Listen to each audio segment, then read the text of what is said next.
Hello po, good day sa inyong lahat. So, for today's video, magpapalit tayo ng transmission filter. Stay tuned.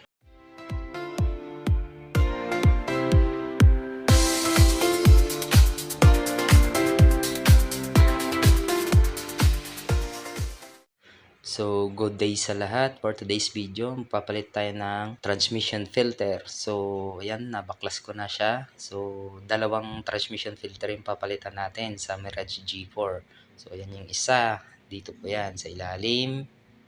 Diyan po yan siya nakalagay. Tapos yung isa naman, yung maliit. Tapos sa gilid po yan siya nakapwesto. Yan, dyan po yan siya nakapwesto. So, pag nagpapalit tayo, dapat dalawa sabay yan para malinis. So, yan guys, nakabit na natin yung isang filter. Tapos, dito na naman yung isa. Yung maliit. Ito. Turo ko mamaya dyan kung saan siya nakapwesto. So, dito po yan nakapwesto yung isa. Ayan, nakikita nyo.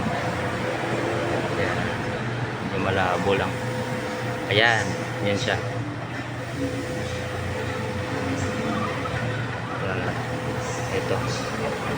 Ito yung bagong filter sa ito isa sa Mirage G4 po yan. So ayun guys, ganito lang yung magpalit ng